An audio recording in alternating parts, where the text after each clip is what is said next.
When we talk about the Book of Ruth, we can naturally gravitate to the role of Ruth in this story. When I was younger, I would read the Book of Ruth, and I loved Ruth's fairy tale story and how things work out for her. She is this young woman and she is widowed, but her path crosses with this ideal bachelor, and with help from her mother-in-law, Ruth, ends up marrying him. It's a love story. Naomi, on the other hand, has so much heartbreak with the loss of her husband and 2 sons, and of course Ruth has heartbreak too, but I think the ending of her story can make us forget about or maybe skip over the hardship she faces from the loss of her husband and then the move away from her life in Moab. But I think it's amazing that the redemption and the good things that come about in Ruth's life, aside from God's role of course, is really brought about through Naomi. And it makes me wonder, are all the good things that happened in the story of Ruth actually because of the suffering and sorrow that Naomi endures? Would Naomi have returned to her homeland and her friends and family if she had not lost everything in Moab? Would Naomi have instructed Ruth to be so bold toward Boaz if Naomi was not so desperate? In my life, absolutely, the hardship and obstacles I faced drove me to, well, first to pray, and then second, to think about my life and what I can do to change my circumstances.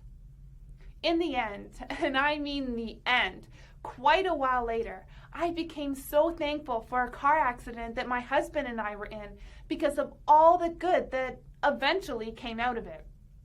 But even before the car crash, there was something terrible that I went through.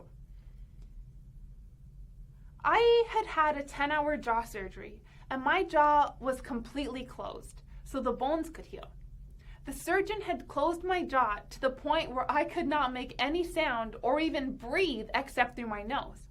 Well, the first night in the hospital, blood was dripping down my throat, and there was nothing I could do. I was so weak, I could barely move, and I couldn't call for help, and my jaw is tied up. So I'm basically lying on the bed, totally helpless and drowning in my own blood. I was in a complete panic, and I can't yell for help.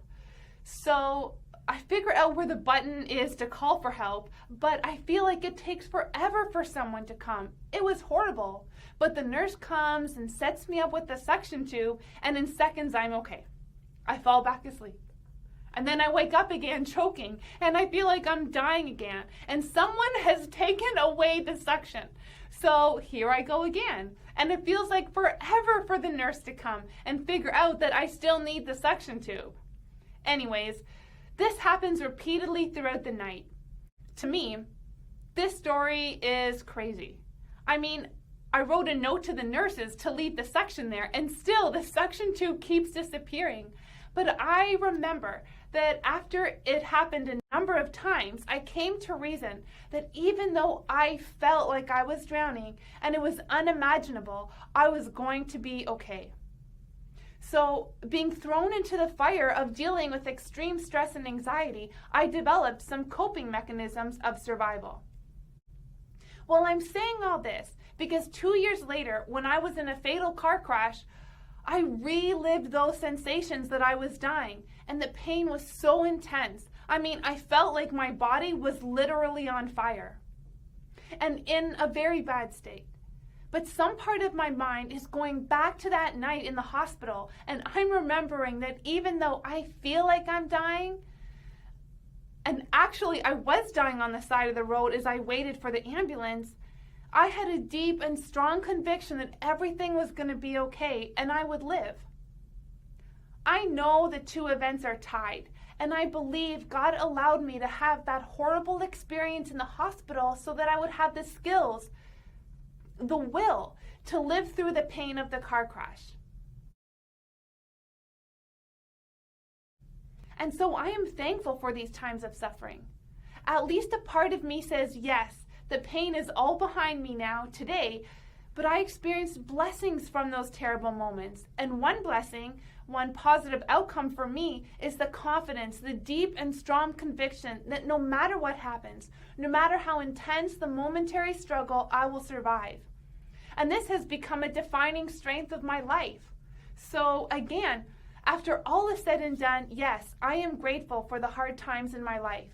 And I see that, like Naomi and Ruth, my struggles led me to where I am today in many positive and wonderful ways. Let me end with one last point.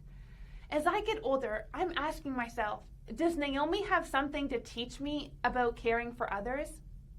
I see how she is so stalwart in her family.